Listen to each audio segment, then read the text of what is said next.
Yes, he said. For me it is, because I'm seeing the highs and the lows of each project. So some things are tried and fail, which is valid. Some things work really, really well and a lot better than we expected. So I think, given that we were seeking to capture lived experiences of teachers trying to drive their own CPD, I think it's absolutely working. Yes, the TRIP project absolutely is working, and I think we've seen that already from some of the feedback that we've had from staff and students. Yes, in our project we have defined and set out the aspiration, produced the asset and have engaged students and received very positive feedback. We've refined the assets and as we speak, through our sharing experience so far, have brought on board other teachers from across the college to develop their own similar VLE assets for their students. As a teacher and learning manager for the college, I can see teachers taking the responsibility to get involved in a project, work alongside other professionals with different skill sets to improve the learning experience for our learners.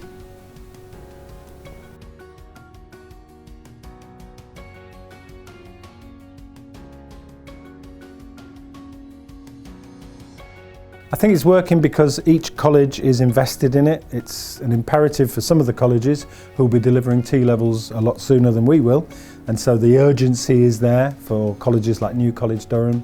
But also there's a big investment from the other colleges because we'll be there a year later and we want to make the most of the time that we've got, really. The TRIP project is working because I think that it's been engaging for students from the outset. Staff have been engaged with the process. And because of that, their enthusiasm has kind of rubbed off, I think, onto students. And so they've been engaged with what we've been doing, which is different. And I think they've been reaping the benefits of a different approach to how their courses have usually run. I think it's working as the environment created in each of the colleges allows and supports teachers and other professionals to work collaboratively to develop their ideas in a risk-free, non-graded context. This is important as it allows mistakes to be made in the developmental stages and problems to be resolved by the practitioners themselves. It's not imposed on teachers, it's the teacher's own creation.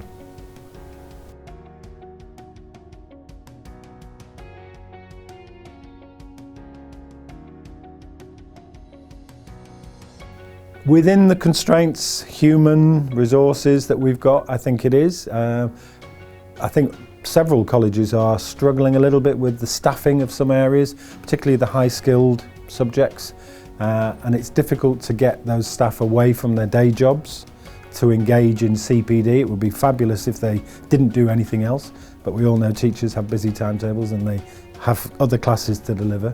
So the training that we might want to do with them is not always possible, and we tend to find that we're going to the same limited number of staff for the same things time and again because there's only 3 subject areas. In certain aspects, yes.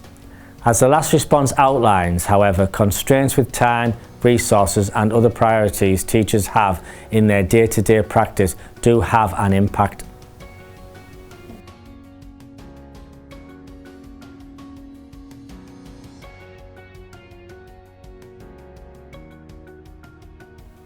I suppose time is an issue. It feels very concentrated because it's imminently closing.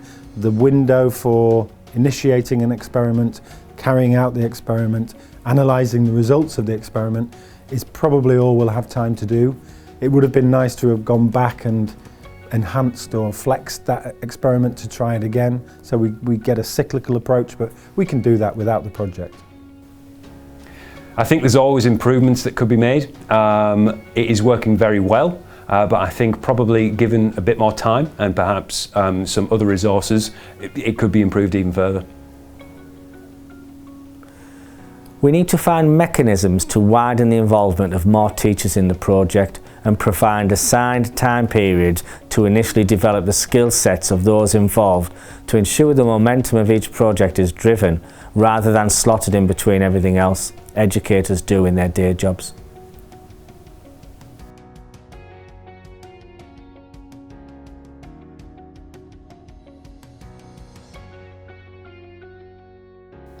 I think it can work in any college really, where staff are given the freedom to drive their own CPD and to pick the things that they want to develop, given the context of the changes of T-levels, the need to develop this techno-mathematical literacy within vocational areas, the need to ensure students are ready for work when they leave the T-level. I think there's a large degree of transferability with the TRIP project to other FE institutions, but also other areas of education as well. I think it could work with any institution that's willing to invest a small amount of time, a small amount of money, and just have a little bit of freedom and, I suppose, foresight to be able to experiment a little bit in the same way that all the practitioners in our project have done so, and I think it could work anywhere. Absolutely yes. So long as teachers are supported and encouraged to identify, based on evidence, what will work best for their students to support their progress in vocational literacy, digital and math skills.